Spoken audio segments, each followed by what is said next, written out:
E eu vou dizer uma coisa, muitas vezes, né, as pessoas pensam assim, eu oro na minha casa, e eu acredito que você ora, não estou dizendo que você não ora, mas você vai estar bem limitado. Por exemplo, aqui uma das coisas que muita gente falou aqui depois da nossa oração foi, pastor, eu nunca pensei em orar as coisas que eu orei aqui nessa vigília, porque nós tínhamos uma oração dirigida, coordenada, com temas específicos, com coisas, com mensagens da palavra de Deus, que muitas vezes sozinho na nossa casa nós nunca vamos nos lembrar ou pensar em orar por aquelas coisas. Então isso tudo faz com que a gente amadureça na nossa oração também, para que a gente não fique aquela oraçãozinha de criança a vida inteira, né? Porque a gente, quando ensina os nossos filhos pequenininhos a orar, a gente fala, né? Obrigado, Senhor, pelo papai, pela mamãe, pela minha comida, minha casa, né?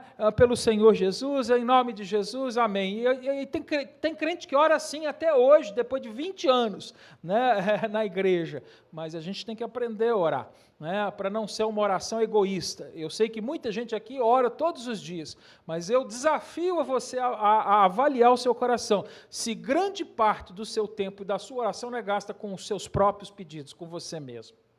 E a Bíblia diz que nós temos que orar, sim, com petições, mas com intercessão, com ação de graças, com salmos e hinos. Ou seja, então eu oro pedindo pelas minhas necessidades, mas eu oro pedindo pelas necessidades dos outros, eu oro agradecendo ao Senhor pelas coisas que Ele tem feito, eu oro preocupado com o reino de Deus, eu oro com a palavra de Deus, com os salmos, com os cantos, eu oro de várias maneiras. Então eu quero estimular você, né, a crescer. Nós vamos estar fazendo mais, vamos marcar, nós vamos tentar fazer agora umas 4 vigílias por ano, né, para a gente começar realmente, né, fazer com que a nossa igreja cresça nessa área, né, da oração, amém? Quero dar as boas-vindas. Hoje nós temos alguns visitantes aqui com a gente. Eu recebi aqui, né, nós estamos aqui com o Walter e a Cleane nos visitando, acredito que sejam vocês, que Deus abençoe a vida de vocês, obrigado pela visita, que Deus abençoe, né, alguns já estão aqui com a gente, já nos visitaram antes. Também hoje, né, lembrando mais uma vez, já é a 3ª semana que eu lembro do aniversário do Mateus, da Rose, de novo eu recebi aqui, né, eu orei adiantado, porque eu sabia que a Rose não estaria aqui com a gente, então nós, né, oramos e agradecemos, mas temos também, né, o Mateus e a Rose que fizeram aniversário na semana que passou, dia 13, vamos continuar te abençoando. Bom que vai ser abençoado mais uma vez, Mateus, né, então vamos estar também orando pela vida desses irmãos. Hoje eu não recebi mais nenhum outro pedido de oração específico, mas eu vou, né, orar pelas necessidades do nosso povo, pela irmã Jane, pelo seu Cleoni, nós temos orado, né, pela vida deles, pela salvação deles. Hoje pela manhã recebi a mensagem do pastor Genoan, né, que tem todos os dias dado notícias a respeito, né, da sua filha Vitória, lá em Roraima, ela que sofreu um acidente, né, ela foi atropelada por uma motocicleta em alta velocidade e ela fraturou o cano em várias partes, né, e esteve realmente em uma situação muito crítica, e ontem ela saiu andando do hospital, né? Amém. Ontem ela saiu já caminhando, né, do hospital, está com a sua memória intacta, né, ela está muito bem, graças a Deus, ela está, né, ainda num processo de recuperação, mas ela está muito bem, graças a Deus, né, e o pastor Genoan, né, ele agradece as orações dos irmãos, e a gente ora, né, como ele esteve aqui conosco e pediu que orasse pela Vitória, né, porque ela é uma moça que cresceu na igreja, mas não se converteu, né, ela ainda não se converteu ao Senhor Jesus, e ele pede que a gente continue orando pela conversão dela, e que esse episódio talvez seja, né, uma oportunidade para que ela veja, né, quem Deus é na vida dela, para que ela se converta dos seus pecados, dos seus maus caminhos e ande com o Senhor Jesus. Então ele pede que a gente ore pela salvação dela, que a gente continue orando pela salvação dela. Então eu quero convidar a igreja para que a gente ore neste momento. Você pode ficar de pé comigo e orar junto comigo. Talvez você não compartilhou o seu pedido de oração comigo, mas não há nenhum problema, querido. Neste momento você vai levar ele em oração diante do Senhor Jesus. Por quê? Porque não é a oração do pastor que é poderosa. É o nome de Jesus que é poderoso. E qualquer pessoa que orar ao Senhor em nome de Jesus Cristo vai ser ouvido, a palavra de Deus diz, vai ser ouvido. E se a gente pedir de acordo com a vontade dele, você também tem garantia de que vai receber, né? O Senhor sempre responde às nossas orações. Às vezes a gente não recebe porque a gente pede mal, a palavra de Deus diz, né? E isso não é ruim, isso é bom, porque imagina Deus te dar aquilo que não seria bom para você, né? Então, às vezes a resposta dele é não, muitas vezes sim, às vezes ele nos responde dizendo, espere, mas ele nunca deixa uma oração sem resposta. Então nós podemos ir diante do nosso Pai, orarmos, né, e pedirmos em nome de Jesus Cristo, porque Ele está ouvindo, né, a nossa oração. Vamos orar juntos? Pai, em nome de Jesus, como igreja, nós agora diante de Ti oramos, Deus Pai, em primeiro lugar, Senhor, agradecendo pelo sacrifício do Teu Filho Jesus Cristo na cruz do Calvário, pela Tua graça, pelas misericórdias, pela provisão, Senhor, pelos livramentos que recebemos a cada dia, Senhor, Pai querido. Somos gratos pela Tua igreja, Senhor, somos gratos pela palavra de Deus que está nas nossas mãos, somos gratos porque ainda aqui, Senhor, neste país, não somos perseguidos e podemos cultuar livremente, Deus Pai. Por isso, neste momento, Senhor, nós oramos também pelos nossos irmãos ao redor deste mundo, sobre as nações desta terra, Senhor, em especial aqueles que são perseguidos por causa do Teu nome. Nós oramos pedindo que o Senhor sustente a Tua igreja com fé, que o Senhor livre-os do mal, Senhor, Pai querido, que o Senhor faça a Tua vontade e faça, Senhor, a Tua igreja crescer sobre a face da terra. Nós oramos, Senhor, Pai querido, que o Senhor levante homens, mulheres, cristãos dispostos a pregar o Evangelho nos seus ambientes de trabalho, no meio da família, Senhor, entre os amigos e os vizinhos, Senhor, nas escolas, Deus Pai, para que ouçam da Tua palavra e se convertam dos maus caminhos.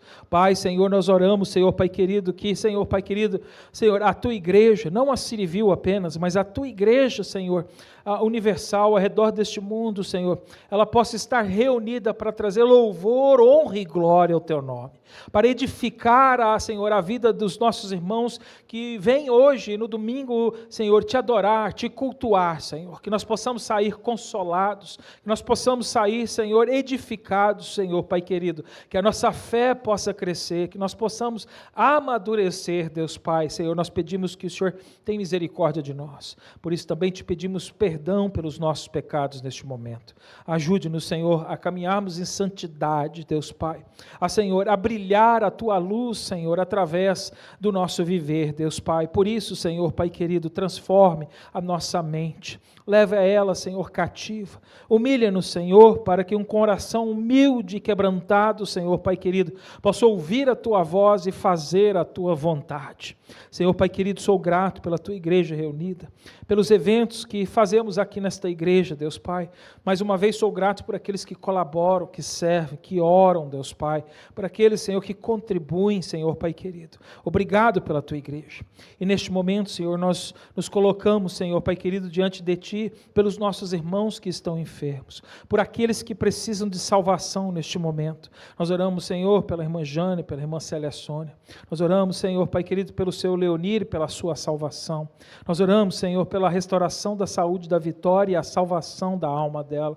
Nós oramos, Senhor, Pai querido, pelos nossos amigos, parentes que não Te conhecem, para que, Senhor, ouvindo a pregação do Evangelho, se convertam e sejam salvos. Senhor, Pai querido, ouve a oração dos meus irmãos que aqui estão, colocando diante de Ti, Senhor, os seus pedidos, Senhor, e as suas necessidades. Dá trabalho àquele que, Senhor, precisa de trabalho, descansa ao cansado, que o Senhor, Pai, traga consolo ao coração daquele que está aflito, Senhor, Pai querido, que o Senhor restaure, Senhor, os relacionamentos, Senhor, e os casamentos, Deus Pai. Eu peço, Senhor, Pai querido, que o Senhor derrame sobre os nossos corações o desejo da obediência, para que os filhos obedeçam aos pais, para que a igreja obedeça ao seu Senhor Jesus Cristo, Deus Pai. Senhor, Pai querido, sê conosco nesta manhã, Senhor, e hoje fale pela Tua palavra aos nossos corações, porque queremos ouvir a Tua voz. Por isso, tenha misericórdia de nós nesta manhã, Deus Pai, Senhor, e ouça o nosso clamor a Ti.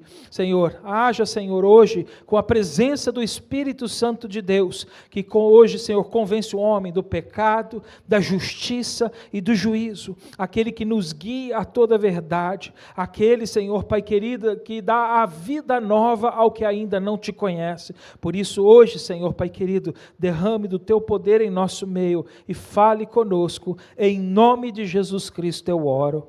Amém. Amém. Glória a Deus. Irmãos, podem sentar. Você pode abrir a sua Bíblia em Isaías capítulo 51.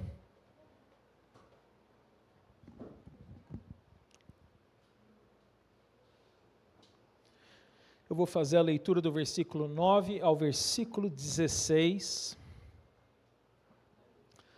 Nós chegamos, eu tenho ministrado no livro de Isaías já há alguns pares de anos, não sei, 2 ou 3 anos, eu tenho ministrado já no livro de Isaías, desde o primeiro capítulo, o primeiro versículo, e hoje estamos no versículo 51, e estamos juntos aprendendo, versículo por versículo. Se alguém quiser ouvir estas mensagens, elas estão anotadas, gravadas no nosso canal de YouTube, Cityview Church. Nós também temos ela no Facebook, nós temos, talvez não tenha se gravado uma ou outra, às vezes nós tivemos alguns problemas, não são muitas que perdemos, mas a grande parte dessas mensagens está gravada, e se alguém estiver seguindo e ouvindo, e talvez percebeu que faltou alguma e quiser, eu posso enviar minha mensagem escrita para os irmãos poderem fazer seus estudos, eu posso fazer isso, mas nós estamos seguindo, e hoje nós vamos aprender com o versículo 9 ao versículo 16.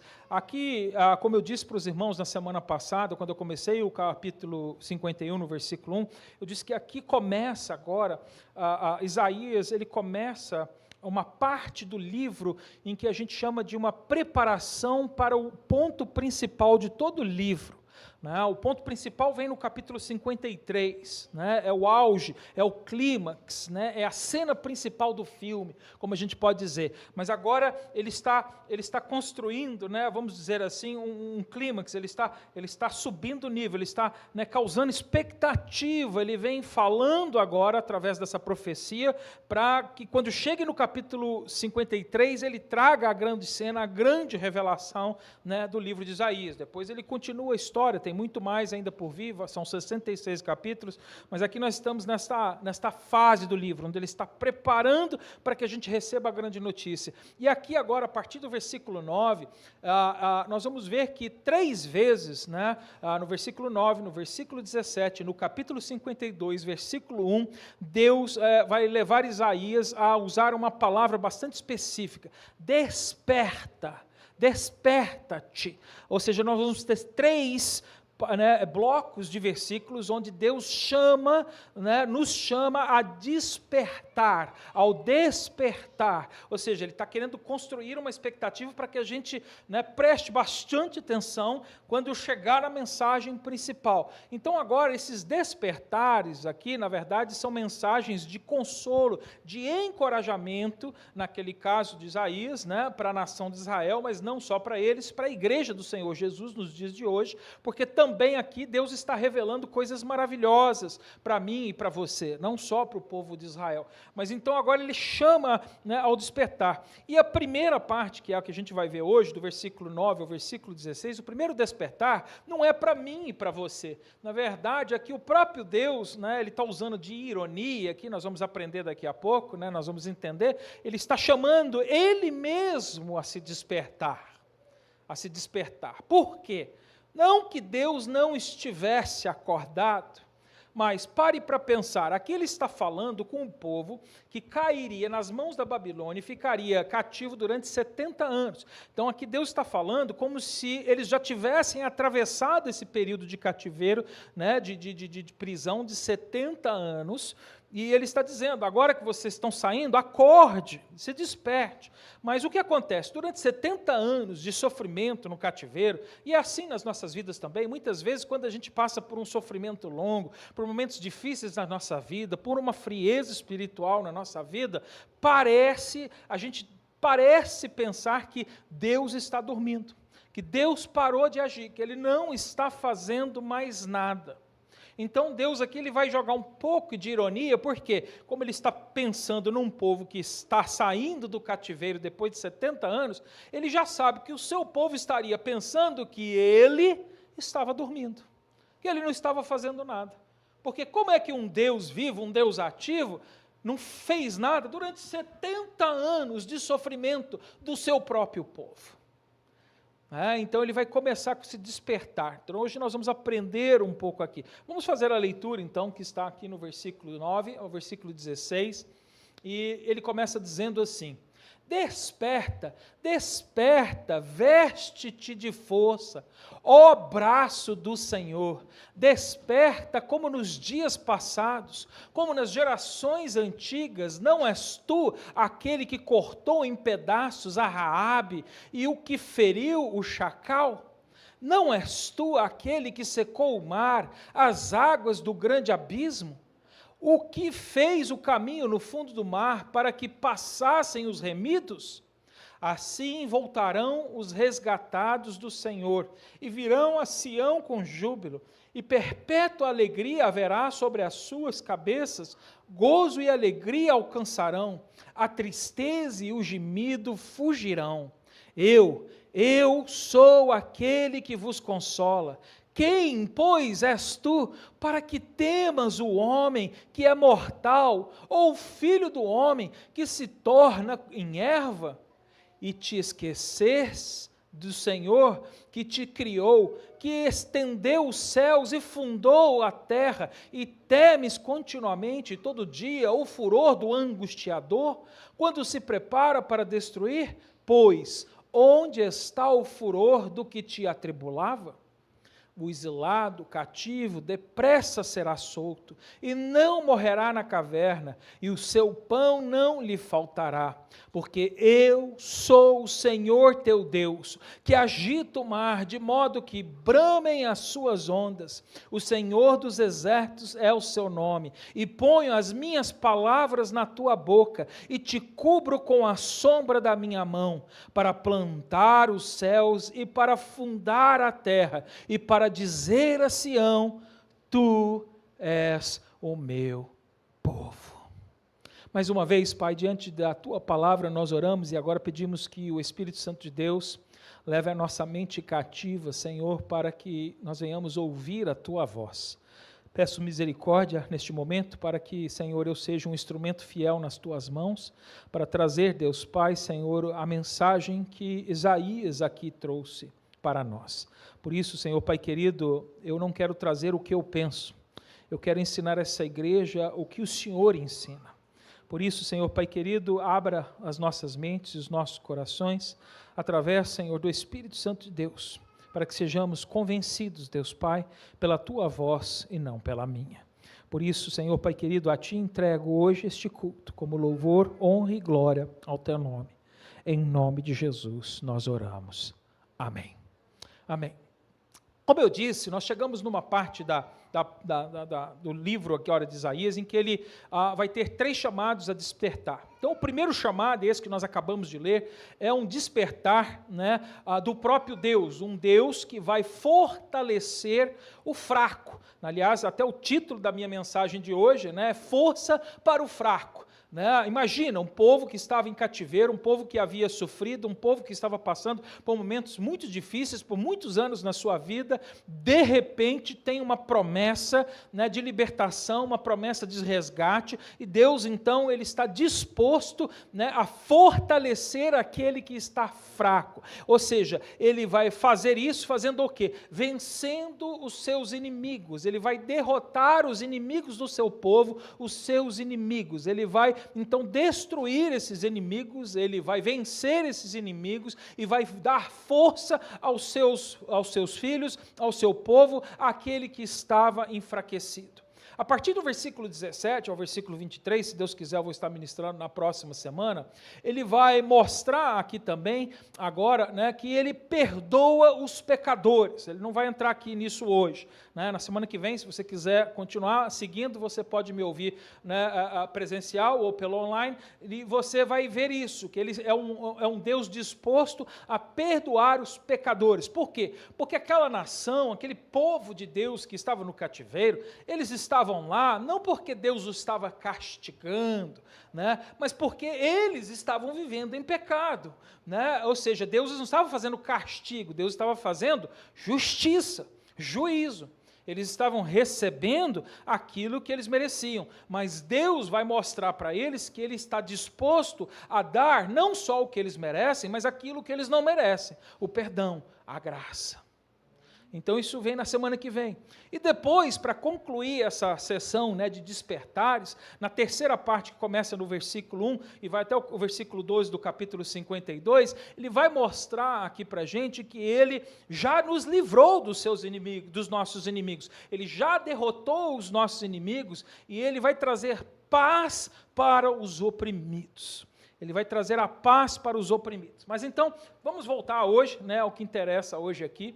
E voltando no versículo 9, nós vamos então começar a aprender de como Deus fortalece os fracos. Né? E entenda uma coisa, querido, mesmo que hoje nós tenhamos uma fé madura, mesmo que você é uma pessoa fiel a Deus, uma pessoa que ande com Ele, nós temos as nossas fraquezas. A palavra de Deus diz que a carne é fraca. Né? Ou seja, na nossa humanidade, nós somos fracos diante daquilo que Deus é. Nós somos fracos diante das tentações, das circunstâncias da nossa vida. Ou seja, mesmo que eu me sinta forte nesse momento, as coisas podem mudar e eu posso perceber o tamanho da minha fraqueza. E é por isso que essa passagem de hoje ela é muito importante. Deus quer que a gente se lembre, Ele vai chamar a igreja a se lembrar, a um memorial.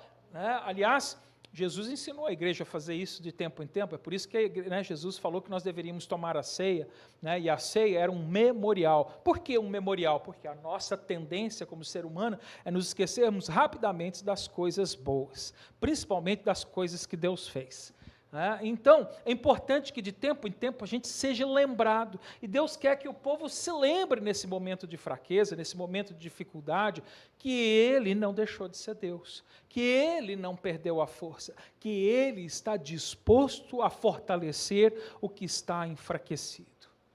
Se você hoje que está aqui tem se sentido fraco, distante, apático, desanimado, frio, ouça essa palavra com cuidado. Essa mensagem não é só para essas pessoas, como eu disse, são para todos. Mas se você está nessa situação, ouça com carinho o que o Espírito Santo hoje quer dizer a você. Porque Ele hoje tem para você força, Ele tem consolo, Ele quer te ajudar, Ele quer te encorajar a sair desse momento da sua vida, dessa situação da sua vida.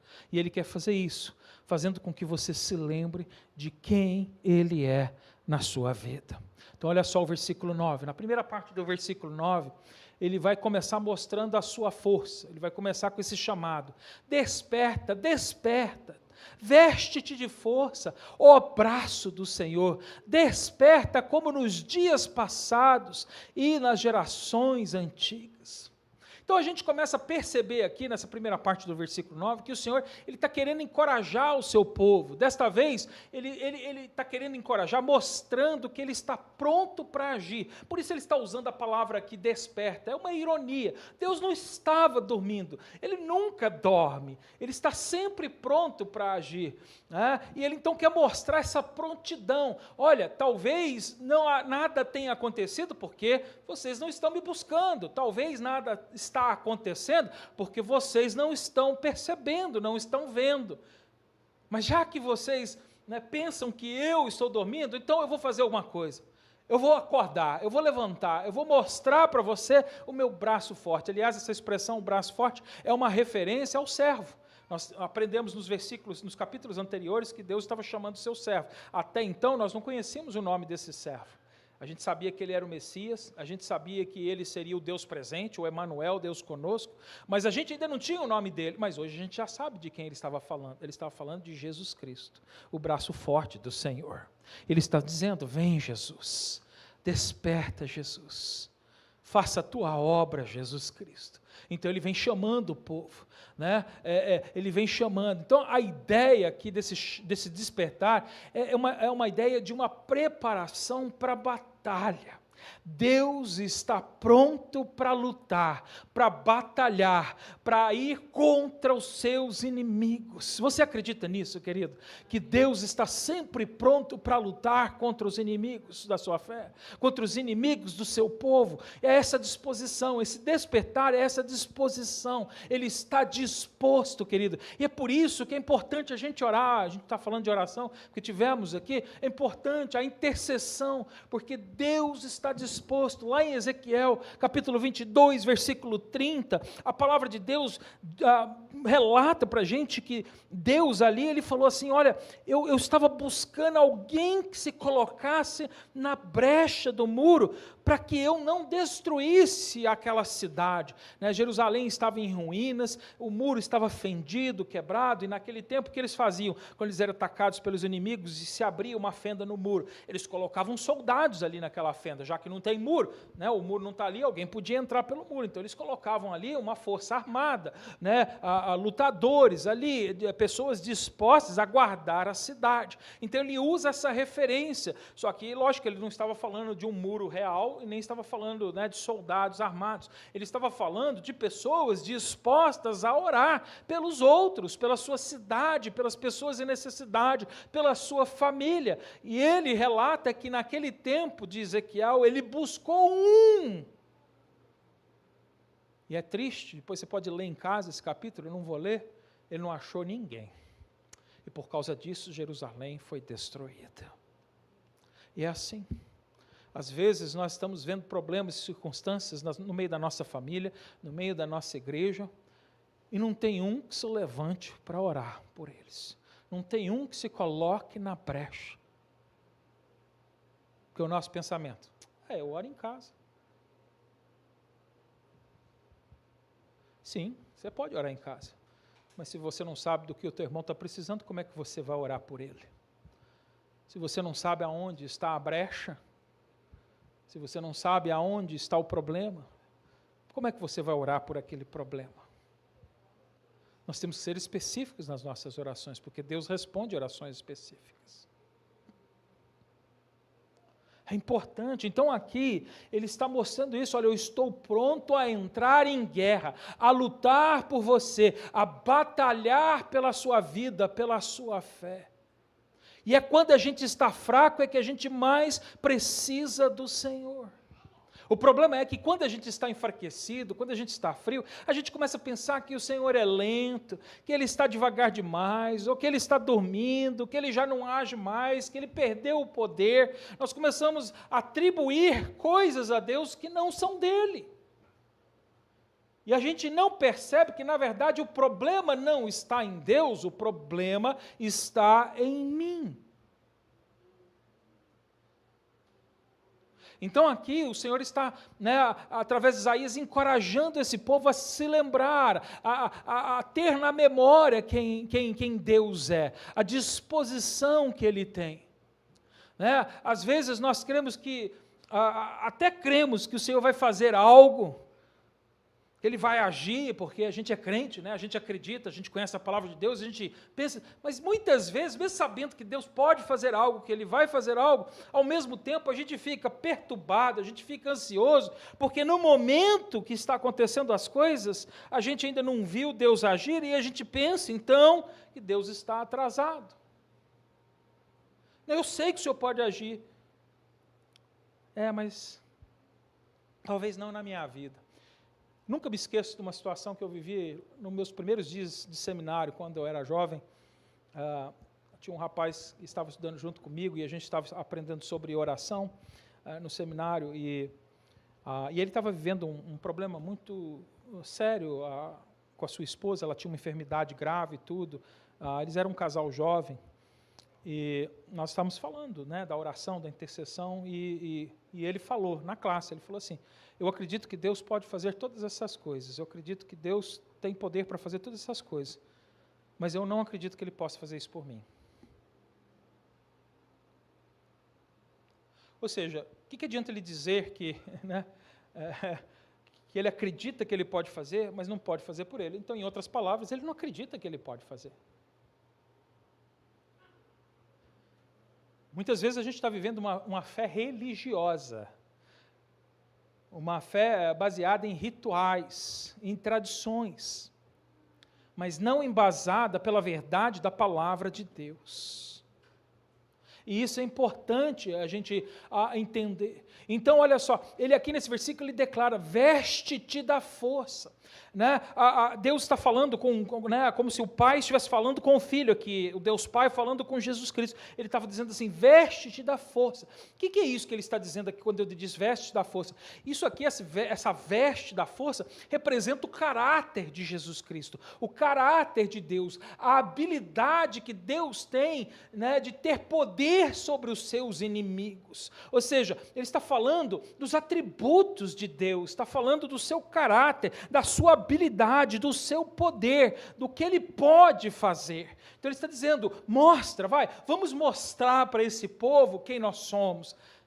Vamos mostrar para esse povo o que somos, o que fazemos. Veste-te da força. Então ele está chamando a ação. Ele é a força do fraco, querido. O Senhor é a nossa fortaleza. Querido, o melhor lugar para você se esconder não é dentro da sua casa, não é no seu quarto, não é no meio de uma montanha ou dentro de uma caverna. O melhor lugar para você se esconder, querido, é no Senhor. Ele é o nosso refúgio, a nossa fortaleza. Você pode abrir comigo no Salmo 121? Queria que você prestasse atenção nesse salmo, ele é lindo, lindo, lindo, lindo. Né? Até oramos ele aqui na nossa vigília de oração. Olha que coisa linda esse salmo. Ele nos lembra disso. Salmo 121.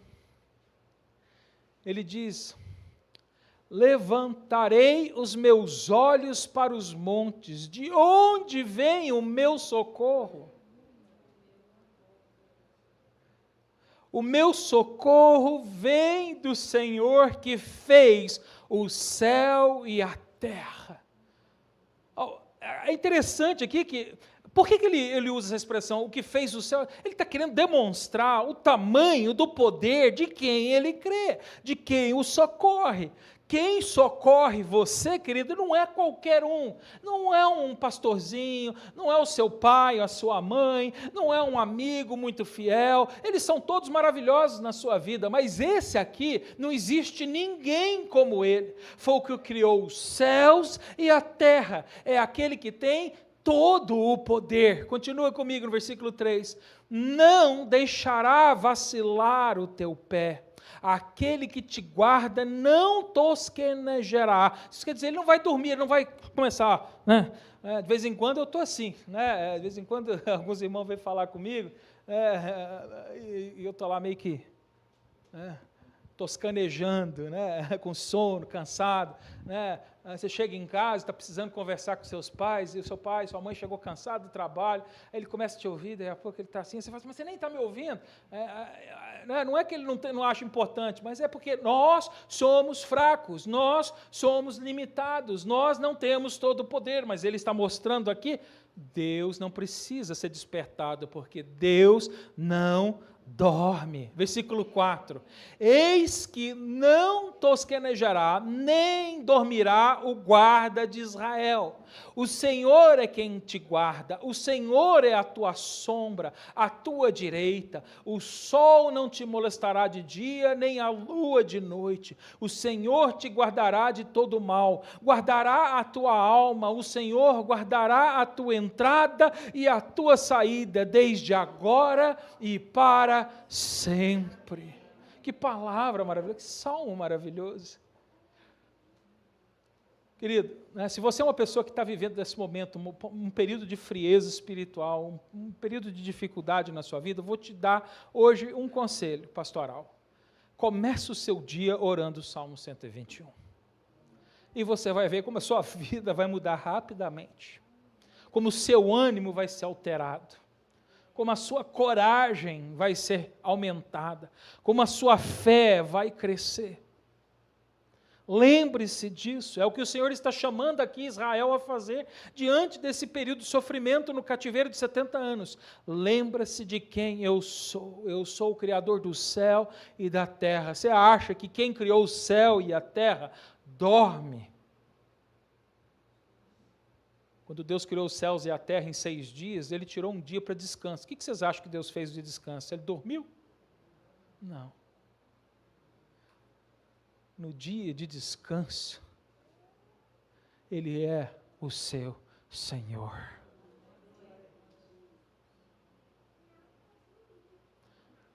Ele tirou um dia para observar você, para zelar por você, para guardar a sua vida. Ele é o nosso Shabat. Por isso a igreja hoje não precisa guardar o sábado.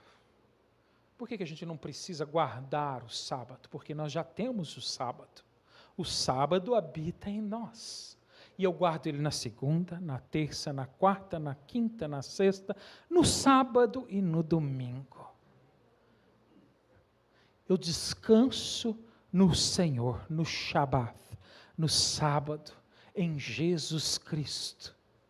Quando Jesus veio e teve interação com os fariseus, ele foi questionado por que ele fazia obras no dia de sábado. E ele disse, porque eu sou o Senhor do sábado. Em outras palavras, o que ele está dizendo? O que Deus mandou vocês fazer através da lei de guardar um dia, era para apontar para a minha chegada, para que quando vocês me vissem, não guardassem um dia, mas me guardassem nos seus corações. Por que adianta eu ficar parado um dia inteiro e não fazer nada, mas não andar com Jesus cada minuto da minha vida? Ele é o nosso descanso. É isso. Então, não era Jesus que estava dormindo, não era o Senhor que estava dormindo. Quem estava dormindo? Era o seu povo. Era o povo dele, não é o mundo. O mundo não está dormindo, o mundo está cego, o mundo está morto. Só pode dormir quem está vivo. O morto, ele não dorme, ele é morto. Só os vivos dormem. Então aqui nós temos uma palavra de encorajamento para a igreja nos dias de hoje. Igreja, nós temos que despertar, nós temos que acordar.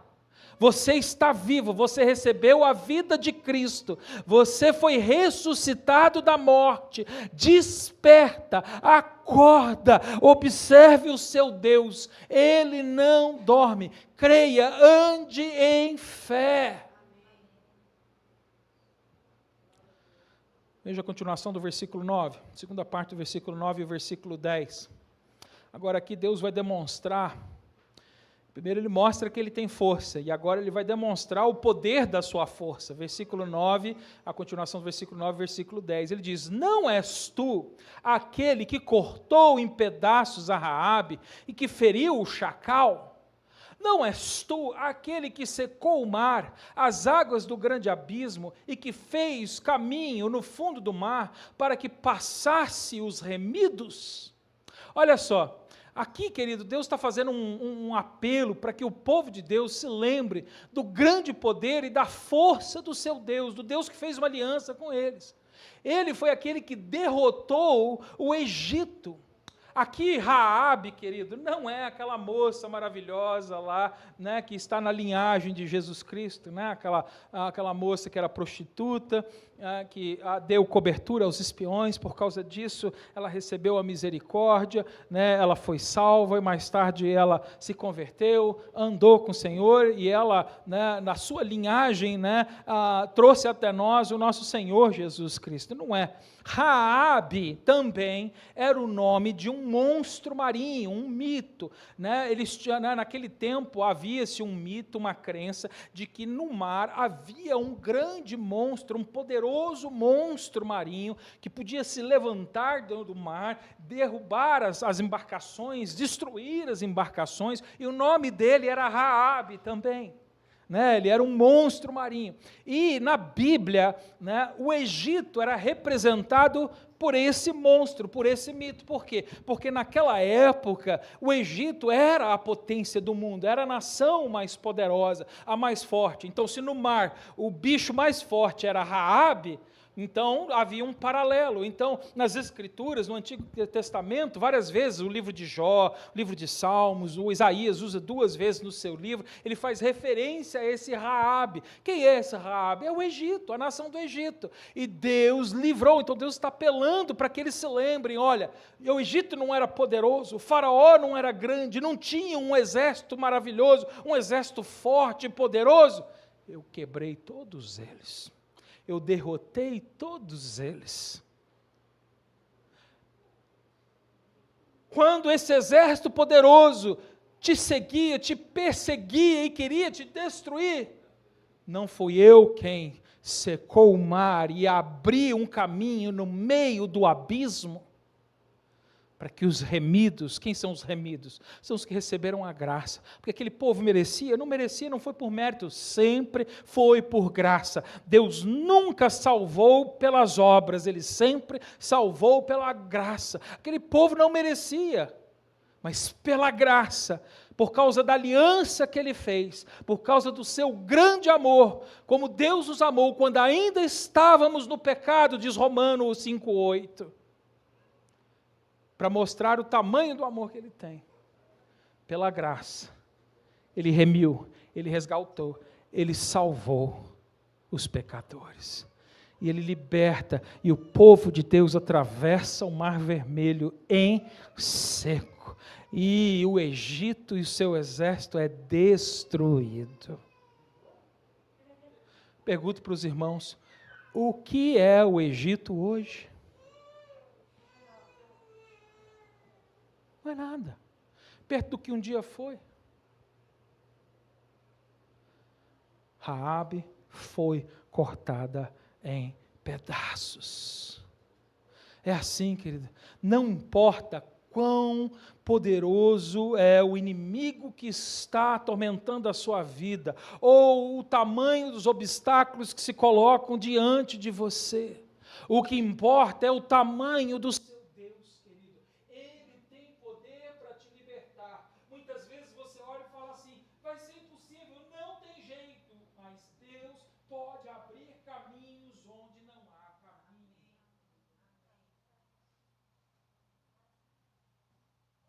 Eu admiro a coragem do pastor Genuano. Muitos pastores escondem essas coisas, né? Ou nem querem acreditar na verdade. O pastor Genuano, o homem de Deus, esteve ministrando. Acho que eu apertei aqui, não sei. A coragem dele, como pastor, né, presidente de uma missão, um homem, né, que ministrou tanto, vir diante da igreja e dizer assim, olhe pela minha filha, porque ela não é salva. Ela cresceu no Evangelho. Para muitos pastores, isso seria uma questão de vergonha. Como? Né? Meu filho não é um convertido, não é salvo. Eles escondem, eles tentam dar desculpas, julgar a culpa em outras pessoas. E ele não fez nada disso. O que ele fez foi dizer, irmãos, orem pela minha filha, pela salvação dela. Porque não importa o tamanho do obstáculo, não importa a profundidade do abismo, Deus tem poder para salvar, Ele tem poder para resgatar, Ele tem poder para vencer o inimigo e vencer os obstáculos que estão na sua vida. Mas é necessário fé para que você creia nisso. Nós precisamos ser lembrados disso de tempo em tempo. Continua comigo no versículo 11. Olha só, o versículo 11 ele vai mostrar de que quem vive pelo poder de Deus, quem recebe a força de Deus, vai experimentar uma alegria, um gozo que nunca experimentou. Aqui ele mostra no versículo 11 a alegria de quem vive pelo poder de Deus. Versículo 11. Assim voltarão os resgatados do Senhor e virão a Sião com júbilo e perpétua alegria haverá sobre as suas cabeças.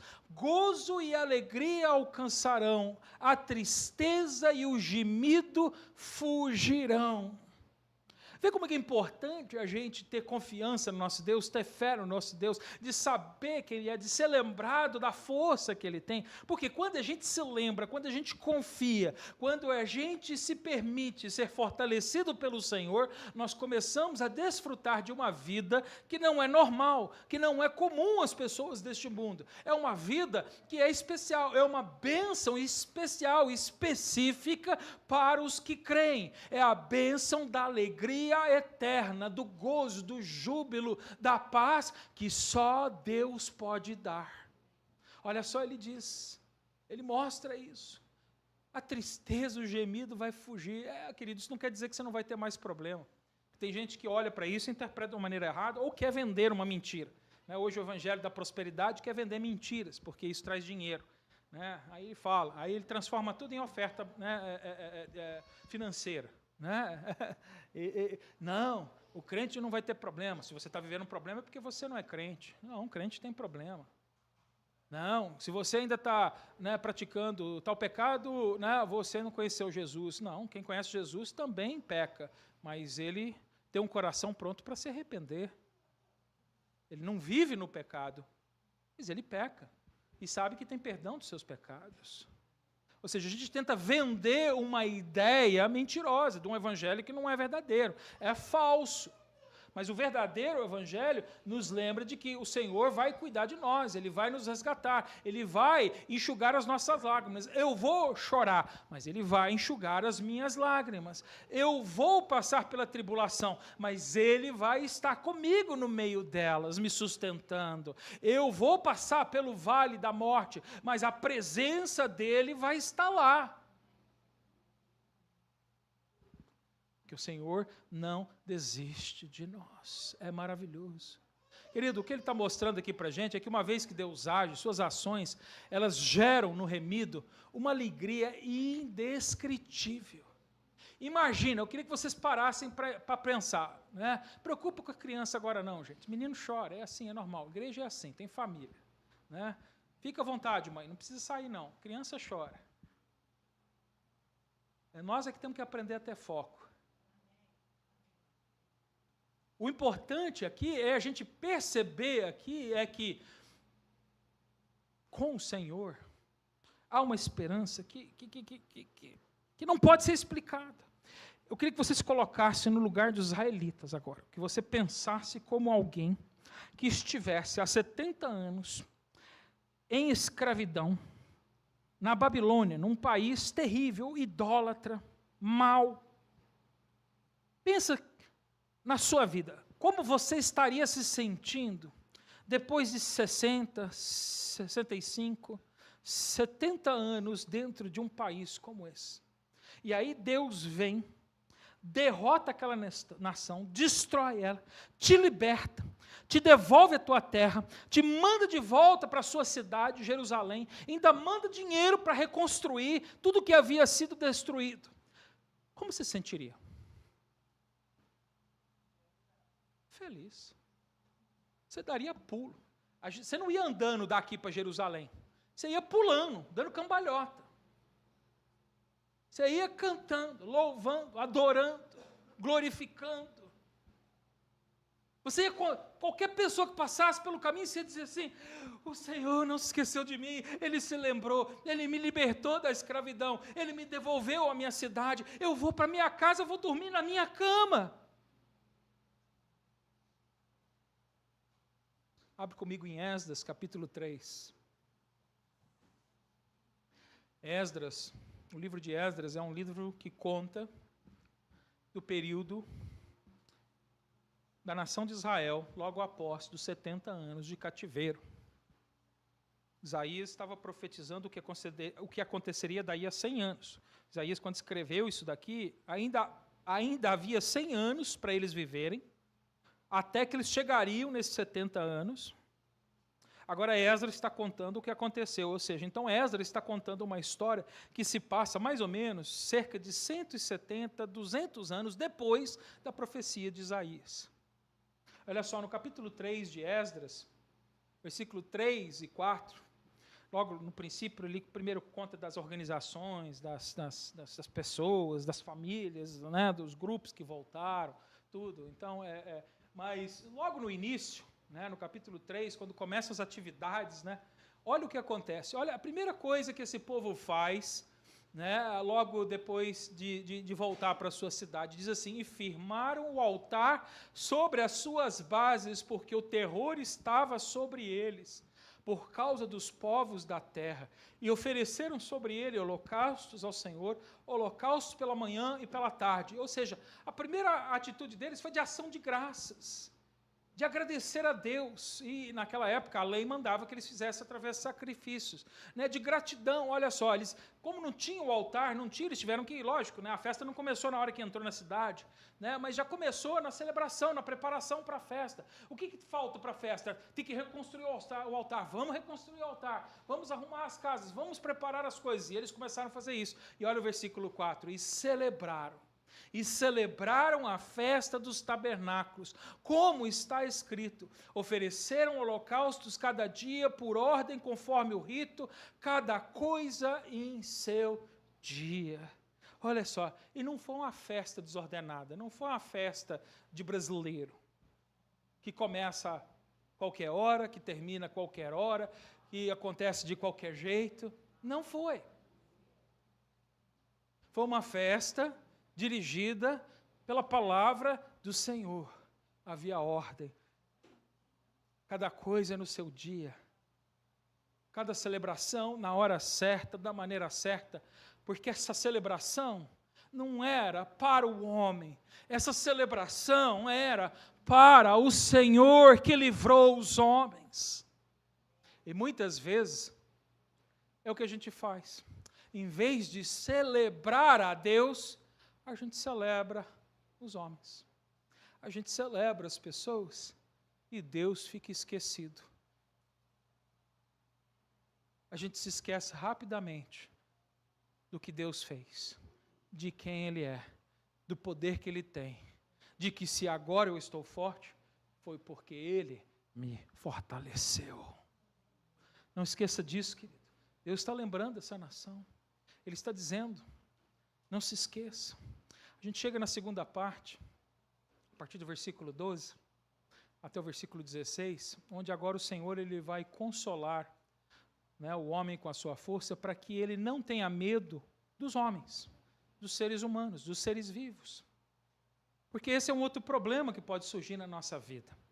Às vezes, quando Deus faz as coisas, a gente recebe, a gente percebe, a gente até festeja, a gente celebra o que Deus fez, mas aí, elege um presidente que a gente não está esperando, o povo cai em desespero. Ai meu Deus, e agora o que vai ser de mim?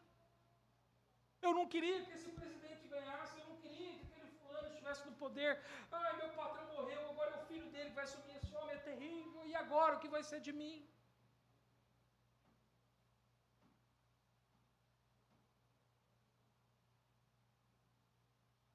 A gente se esquece que quem está no controle é Deus, e não os homens. Nós estamos à beira de uma eleição aqui nos Estados Unidos, e há grande expectativa, que a gente vê, né, a qualidade de candidato que nós temos. As opções não são boas, umas melhores do que as outras, mas não são boas. A situação está ficando ruim. O crente está ficando sem opção. A gente não vota para um bom candidato, hoje a gente tem que votar para o menos pior.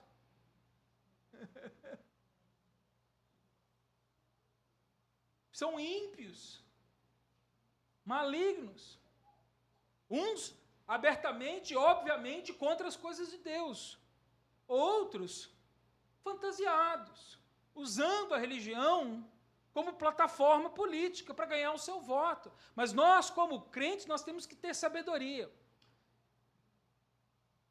E nós temos que ter cuidado, querido, em não colocarmos as nossas esperanças no próximo presidente, no próximo prefeito, no próximo pastor, no próximo governador, no próximo patrão, na próxima empresa.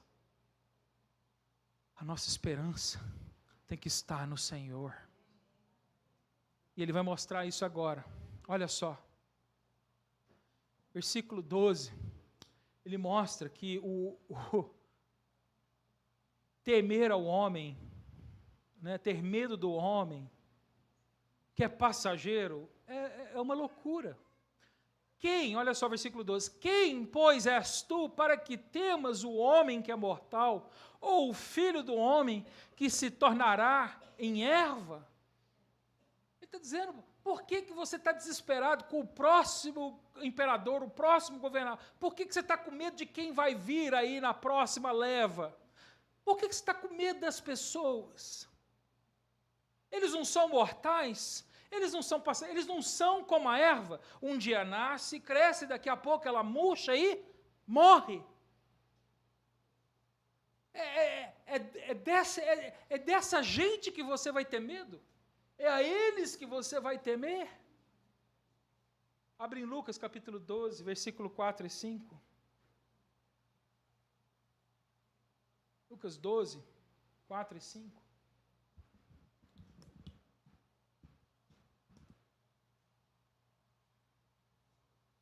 Olha só, ele diz, e digo-vos, amigos meus, o próprio Jesus está falando aqui, não temais os que matam o corpo e depois não têm mais o que fazer, mas eu vos mostrarei a quem deveis temer. Temei àquele que depois de matar tem poder de lançar no inferno, sim vos digo, a esse temei. Querido, eu sei que ninguém aqui quer morrer, né? Não é o desejo do nosso coração, a não ser que, né, você esteja com algum problema emocional, né? Às vezes tem gente que tem esse desejo porque está vivendo momentos ruins, difíceis, né? A gente vê na palavra de Deus, quando alguns cristãos estavam passando, né, por problemas terríveis, eles diziam, eu preferia morrer. Mas a verdade é que a gente não tem o desejo de morrer, né? Nós não queremos morrer, a gente quer ficar livre do problema, não é morrer. Então, às vezes, a morte parece ser a solução que livra a gente dos problemas. Porque a gente se ama. E Jesus diz isso, né? Ama o seu próximo que nem você se ama. Né? Ele não precisou nem pensar duas vezes, porque ele sabe que você se ama. A gente se ama. Por isso a gente não quer ter problema. A gente não quer passar por dificuldade. A gente não quer sofrer. A gente não quer passar por tribulação. Isso não é gostoso, não é bom. Nada disso é bom. E às vezes nós vamos estar em situações e circunstâncias, e podemos estar às vezes num país ou em circunstâncias onde a nossa vida pode estar em perigo. Muitos dos nossos irmãos que vivem em países onde o evangelho é proibido, onde o cristianismo é perseguido, a conversão é risco de vida. Eles podem ser mortos. Aliás, às vezes pelos próprios familiares, pelos irmãos, pelos pais, pelas mães. Eu conheci uma moça da Indonésia, através do Ministério Portas Abertas. Eu tive a oportunidade de conhecê-la pessoalmente, que depois que ela se converteu, ela foi amarrada durante 30 e poucos dias por uma corrente do lado de fora da casa, para que ela negasse Jesus Cristo. Ela era uma moça de 14 anos de idade. E ela passou vários dias amarrada numa corrente como um cachorro, né? Ela conta que os pais traziam a mesma comida que dava para os animais, para os porcos, eles criavam porcos, e jogavam no chão para ela comer do chão, né? Chão de terra. E o irmão mais novo dela, depois, com pena dela, dó dela, durante a noite foi lá, abriu, né, as correntes para que ela fugisse. Ela fugiu, mas a família dela foi atrás dela e a pegou. E quando ela foi pega, ela foi espancada e eles bateram tanto nela que aparentemente ela tinha morrido, mas ela não morreu. Ela quebrou todos os ossos desse lado do rosto e ela perdeu toda essa parte da face. Então, né, ela não tem prótese, eu conheci ela assim, ela só tem metade do rosto. Aqui ela tem um buraco. Eles fizeram a operação e aí você vê o osso do crânio aqui atrás, assim, porque ela não tem mais nada disso. Ela perdeu os olhos, perdeu o nariz, perdeu a mandíbula, os dentes, ela só tem metade do rosto para esse lado. Eles esmagaram ela no chão, mas ela não morreu, ela ficou viva. Né? E eu não sei hoje a situação dela, que foi há muitos anos atrás que eu tive a oportunidade de conhecer. E ela não desistiu de Jesus Cristo. Porque pensaram que ela estava morta, mais tarde alguém socorreu, e na região havia gente do ministério, né, Portas Abertas, que então recolheu, levou ela para a Inglaterra, ela viveu lá, né, muitos anos, e às vezes ela ia e dava o testemunho, né. Depois eu acho que talvez ela deve ter alguns problemas de saúde, eu nunca mais ouvi falar dela, não sei se ela morreu, se não morreu, ela já não era uma senhora, uma moça de uns 30 e poucos anos quando eu conheci, né. Mas essa foi a situação dela. E ela não desistiu. Porque essa é a realidade, querido, é o que ele diz. E era o que ela pensava naquele momento. Ela falou que o que ela pensava naquele momento é que a família dela só podia tirar a vida dela naquele momento, mas não a salvação. Que ela não deveria negar Jesus Cristo, porque ela sabia que negando a Deus, ela não morreria apenas na carne, mas morreria eternamente. E é isso que a gente tem que ter em mente, querido. Talvez a maioria de nós não estivesse preparado para viver uma situação como essa, mas nós temos que pensar nestas coisas e desenvolvermos a nossa maturidade cristã e a nossa fé para enfrentarmos, até se for preciso, uma situação como essa, sem desistir de Deus. Por quê? De quem a gente deve ter medo? De quem tem o poder de definir o nosso futuro. E só Deus pode definir o nosso futuro. O homem pode tirar a sua vida, querido. Mas Deus pode te trancar no inferno por uma eternidade. Tema Ele. É isso que ele está mostrando, é isso que Lucas estava aqui, né, relatando, que Jesus ensinou aos seus discípulos. Não tenha medo do homem, do que os outros pensam, do que os outros dizem. Ande com Jesus, ande com Deus. Abre em Provérbios capítulo 29.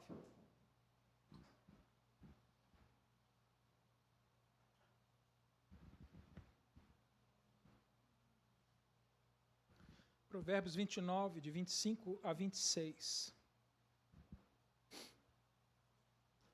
Lá diz assim: o temor do homem armará laços. Olha só.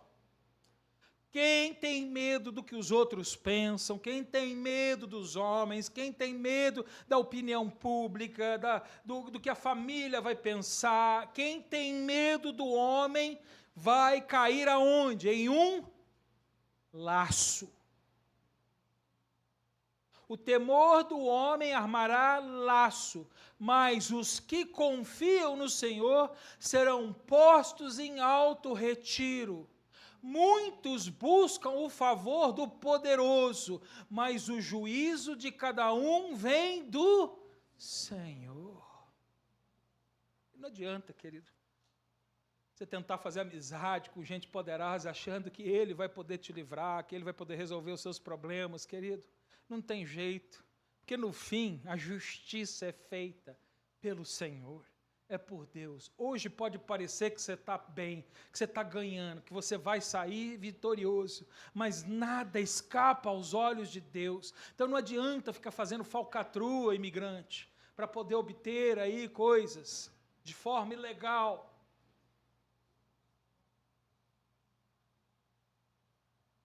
A gente já se colocou muitas vezes numa situação de ilegalidade vindo para o país sem poder vir.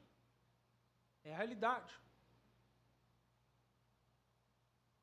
Mas o que adianta ganhar um benefício de maneira ilícita, se a justiça e o juízo vai ser feito por quem conhece todas as coisas? Parou para pensar? Continua comigo no versículo 13. Voltamos aí, nosso Isaías. Olha só, ele mostra que outro grande problema na nossa vida, do medo, é a gente se esquecer de quem Deus é, que Ele é o Deus Criador, versículo 13. E te esqueces do Senhor que te criou, e te estendeu os céus e fundou a terra. Então, viver com medo de seres humanos é ter efetivamente, quando eu temo aos homens e não a Deus, eu estou efetivamente me esquecendo de quem? De Deus. Quando eu falo assim, não, mas é fulano de tal, eu me esqueci de quem Deus é. Este é o problema, querido. Não é que Deus tenha se esquecido do seu povo, é que eu, muitas vezes, me esqueço de quem Deus é. Seu Criador, querido, se Ele é o seu Criador, se Ele é quem estende os céus e a terra, você acha que alguém vai poder mudar o seu futuro na eternidade? Alguém vai poder mudar o seu destino? Não, só Deus, é só Ele. Olha a continuação do versículo 13. Outra coisa que ele mostra aqui para você não ter medo é do inimigo que já foi vencido. E temes continuamente, todo dia, o furor do angustiador. Aqui provavelmente uma referência a Satanás. Não posso dizer com certeza, parece ser, né? Mas com certeza ele está falando do inimigo. No caso de Israel, ele estava falando da Babilônia. Você está com medo da Babilônia? Está com medo do furor da Babilônia? Quando se prepara para destruir, pois onde está o furor do que te atribulava? Não era tão poderoso, não era tão grande, tão forte, não parecia ser um monstro terrível. Cadê ele? Foi vencido pelo braço forte do Senhor. Deus prometeu lá em Gênesis 3,15, de que o filho da mulher pisaria a cabeça da serpente. E ele pisou, e ele feriu, e ele destruirá o inimigo definitivamente, querido. Olha só, no versículo 15 e 16 agora, ele termina aqui mostrando, encorajando, né, pela força do forte, do braço forte. Né, ele vai mostrar que ele tem controle, ele é soberano. Versículo 15, só ele, porque eu sou o Senhor teu Deus, que agita o mar, de modo que bramem as suas ondas. O Senhor dos exércitos é o seu nome. Olha só, Deus se apresenta aqui como o Senhor dos exércitos, Jeová Yahweh Tsevaot. Ele é o Senhor dos exércitos, né? É o Senhor da batalha. Ele tem o poder, ele venceu, ele lutou, ele já estava pronto para agir, e ele agiu, porque ele é soberano, ele tem o controle, ele está no comando. Tudo está sobre o seu comando, nada escapou ao pensamento de Deus, nada escapou à ação de Deus, nada, querido. Você pensa que talvez Deus já não tem mais algo com você, mas Deus tem, Ele não nos abandona, Ele promete, se nós somos dele, Ele promete estar conosco até o fim dos dias. Então, querido, talvez se o problema não for embora, o que Ele está querendo que você perceba é que Ele é a sua força para vencer o problema que você está vivendo.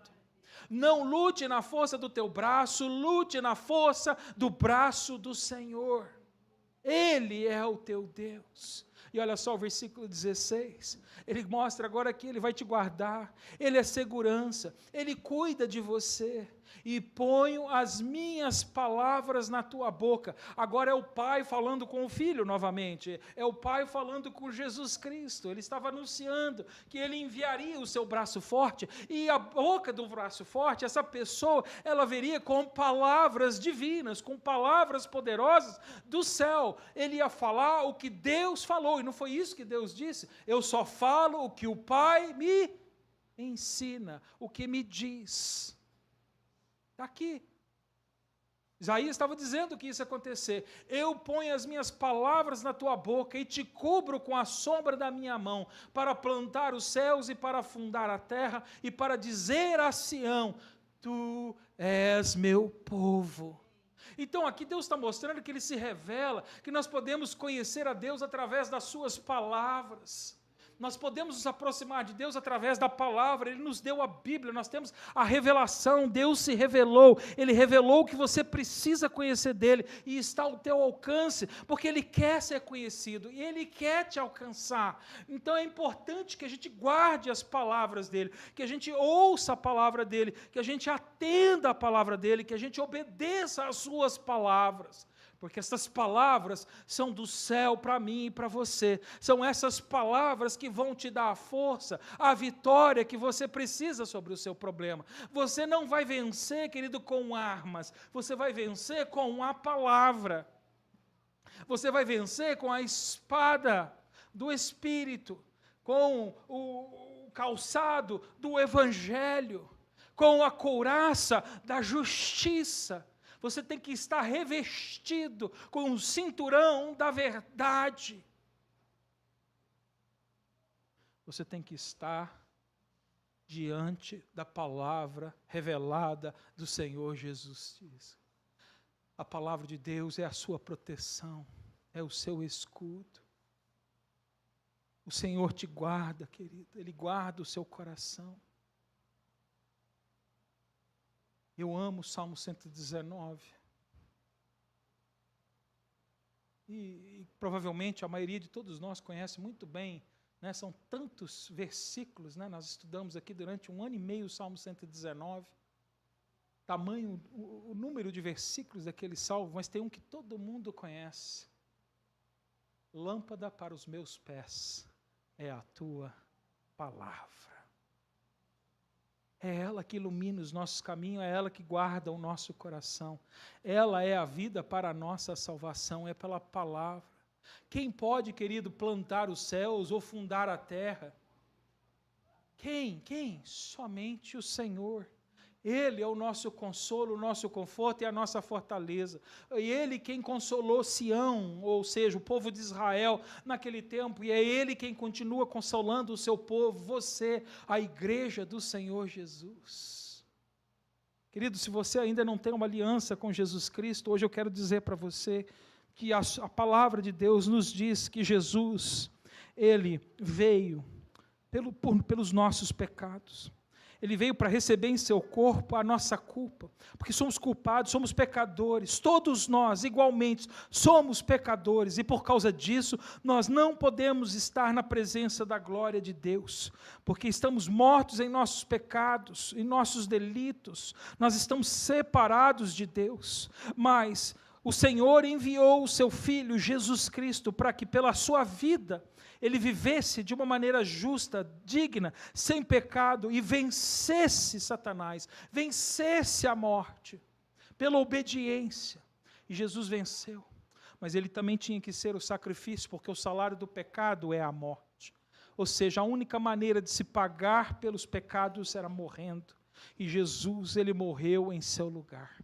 Ele foi para a cruz, e ali Ele foi cravado, e ali também a minha dívida e a sua dívida foi cravada. E hoje, aquele que crê na obra redentora de Jesus Cristo, ele tem o perdão, ele tem a salvação, porque aquela cruz não segurou Jesus por muito tempo. Ele foi removido daquela cruz e sepultado.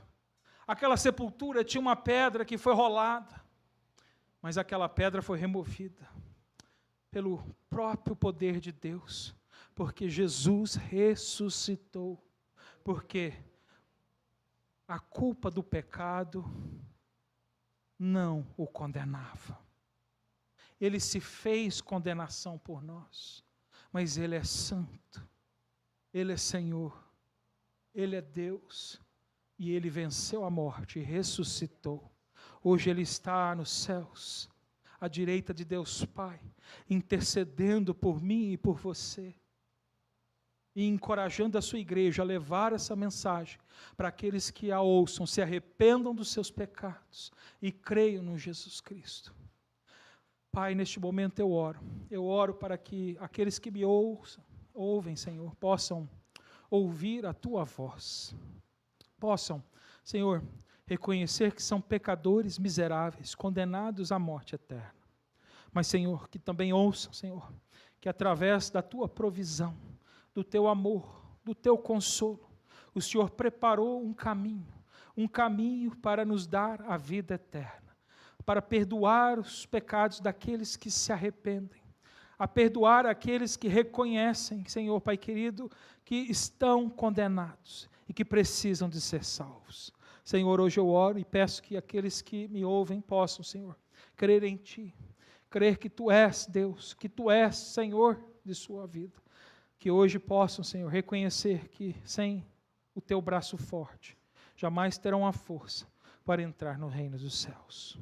Obrigado pela Tua igreja reunida, que esta palavra nos encoraje, nos edifique, nos console, para que nós possamos, Senhor, continuar em meio a um mundo que jaz no maligno, com fé, sem perder as esperanças. Em nome de Jesus Cristo eu oro. Amém.